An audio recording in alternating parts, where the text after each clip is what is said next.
Coming up on episode 3 of TSAtv, we take the skin off our knees with Skate 3. Joe tells us about FIFA World Cup 2010. We reach for the skies with a review of Afterburner Climax. BlackRock gets us downloading their demo. We're waiting for the scores to come in. And I tell you why I love Fallout 3.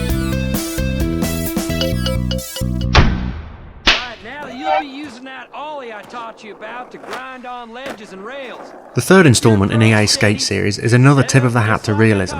With a deeper roster than ever before and all new tricks to perform, you're going to want to spend some time with Coach Frank in the brand new Skate School, honing your skills and becoming familiar with the initially fiddly but ultimately intuitive control scheme. Now let's see you ollie up this curve. The developers have crafted the new city of Port Carverton into the perfect playground for skaters, with unique districts and large skate parks with well-laid lines and plenty of distractions for the kick-flipping completionists among them. That's not all though. They've also included an editor for more creative gamers to adapt the existing locations or build their very own from scratch. There'll also be the ability to import graphics and photos from your console or from EA's supporting website. So that's realistic and intuitive gameplay coupled with some great customization and level editing. What more could you want? Well, how about some social networking on top of that? Included for the first time in a skate game is the ability to form your own entirely online skate crew and compete in team-based challenges against rival crews. They've also thrown in the ability to play cooperatively to achieve goals, advancing the careers of both players in the process. All in all, Skate 3 seems to be just like the previous games in the series, except harder, faster, stronger, and we tend to think that that can only be a good thing. The game is out on May the 11th in North America and on the 14th in Europe and worldwide.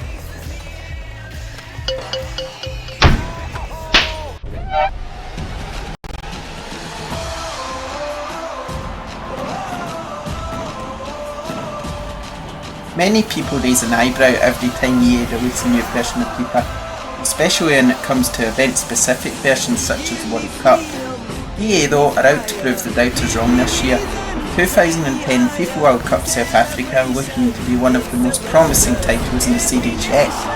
World Cup 2010 brings with it a lot of new features such as improved graphics, scenarios, an optional 2-button control mode which is named the Dad Pad by the developers, and also a new type of penalties which rely on composure of the player during the match.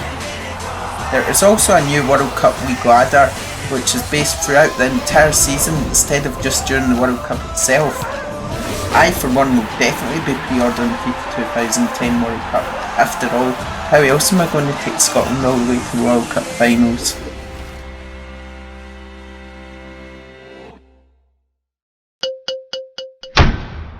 Select aircraft. Outside of Japan, it would seem that traditional arcades are all but dead. Sure, there are the odd couple of machines near seaside camping sites and in promenade cafes, but the big, sweaty, dark, noisy places that we remember from a time when many of you probably weren't even born are seemingly gone forever. Thankfully, Sega, one of the old masters of arcade gaming, don't seem too keen on letting go the old arcade mentality of some of their franchises. Outrun got a downloadable debut on home consoles last year and brought the frantic, sideways, car-based courtship bang up to date for a new generation of gamers. And now it's the turn of Afterburner to get up into those bright blue skies. Afterburner Climax is frantic, fast and relentless. Thankfully it has one very simple premise: to paint targets with your crosshairs and rack up the highest score possible. The simple controls go some way to alleviating the pressure that the extreme pace of the game puts on the player, and the rechargeable climax meter slows things down for a few brief seconds. The game looks fantastic, and it really is a blast from the past in terms of its frantic gameplay and style. Some will complain about its length, and to be fair, in relation to what home console gamers are used to, it will seem short to play through. That would be missing the point of Afterburner though. It's not about getting to the end and saying you beat it. Afterburner is about building combos, doing it without using a continue, and racking up as high a score as possible, to ensure that your 3 initials sit proudly atop the leaderboard for all your friends to envy. Ultimately, your enjoyment of the game will depend on how much you subscribe to the arcade style of gameplay, but we really liked it. The stunning visuals and hectic gameplay provide plenty of excitement, and although it might become repetitive after a while, the score attack mode adds plenty of replayability.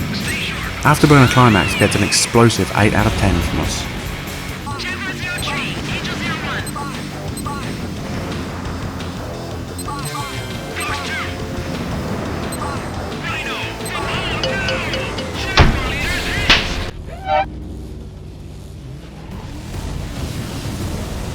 We're trying to bring you news which is suited to video content, so this week we're covering the Split Second demo which went live on the Xbox Marketplace.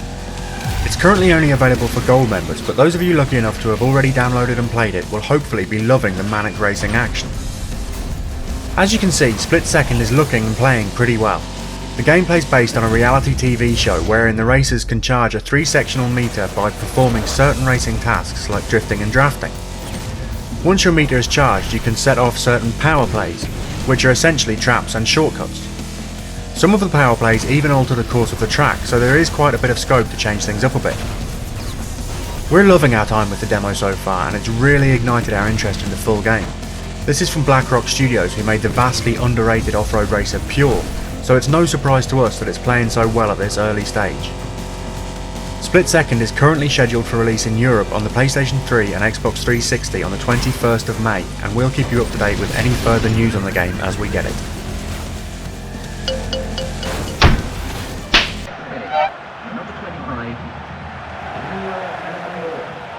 Just as our show goes out, the guys should be getting ready to play in their 10 vs 10 FIFA match against everything PlayStation. Unfortunately, this means that since I'm having to put the show together a full day before the match is played, I have about as much of a clue as to what's going on as Chris Kamara on Sky Sports News. Hopefully we've won though. I support Leicester City, so I usually need to make the most of any wins I can associate myself with. Speaking of football, you might not have seen the football thread in our forums. If you've missed that, you should consider popping in and giving your opinion on the hot football-related topics of the hour. There's also a thriving Formula 1 thread in there if driving rocket ships around in circles is your thing.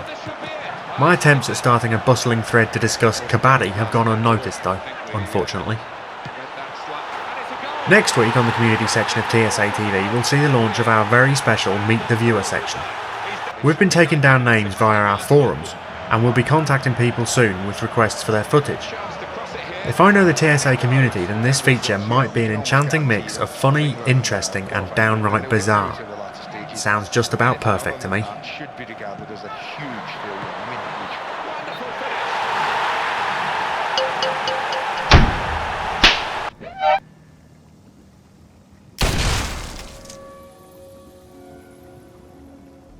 I love Fallout 3. Not in a smoochy hump its leg kind of way, just in a still playing it after over 80 hours kind of way. I even love the DLC that I got with the Game of the Year disc. I love that in spite of the fact that it clearly hates me, freezing every 20 minutes and making me save before I open every door in case this is the scene which will break my game again. I still love it. So I thought for a while about why I love it, and here's my conclusion. Firstly, I like walking. Let me clarify that. I don't like actual walking in the outdoors, that's where the germs are. Sorry, I don't mean germs, that makes me sound like a germaphobe. I mean people.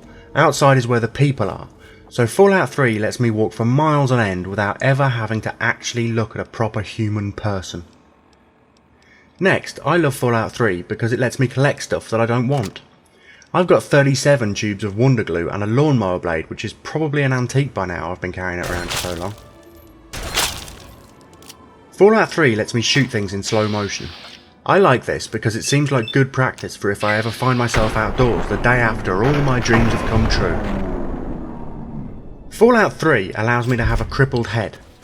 I know, the psychiatrist edges around that term every time he sees me, but Fallout 3 actually notices and tells it to me straight. Not sure why it keeps telling me I'm addicted to Jet though. That must be Fallout 3's pet name for Jammy Dodgers. The final reason I absolutely love Fallout 3 is that it knows when I've had enough. It's the only game I've ever known that seems to realise when it's 3 AM and I've been playing it for too long. Fallout 3 is so considerate that it turns itself off and shuts down my PS3.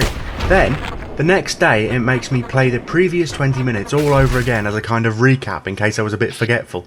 You see, Fallout 3 loves me back.